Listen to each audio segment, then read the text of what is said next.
Iz prvog životopisa Tome Čelanskog. Kad su napokon svi prispjeli u grad, s velikom radošću i klicanjem sahraniše sveto tijelo u svetome mjestu, koje je u budućnosti imalo biti još svetije. Tu ono na slavu svevišnjeg i svemogućeg Boga obasjava svijet, kao što ga je do tada divno obasjavao sveti Franjo.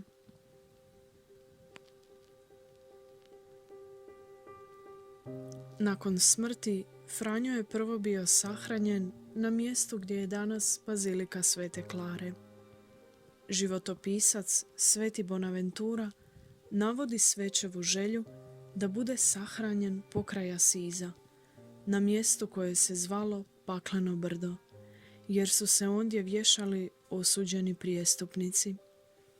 General reda, brat Ilija, to je brdo preimenovao u Rajsko brdo i ondje, uz pomoć pape Grgura IX, sagradio baziliku.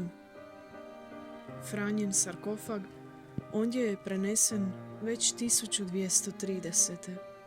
No budući da nije bilo označeno mjesto, dugo se nije znalo gdje je točno grob svetog Franje.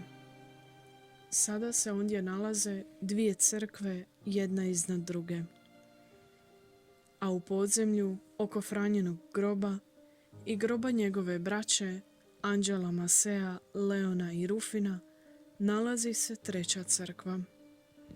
Bazilika je prekrasno oslikana freskama, a tu se nalazi i samostan Franjevaca konventualaca.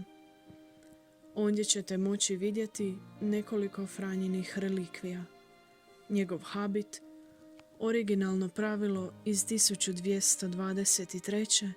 te kalež i pliticu koju je Franjo upotrebljavao kao đakon.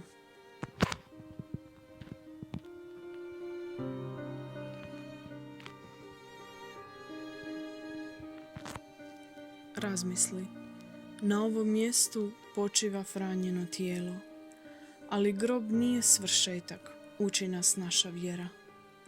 Koliko vjerujem u uskrsnuće i život vječni, koliko vjerujem da smrt nije kraj i da je Krist pobijedio smrt.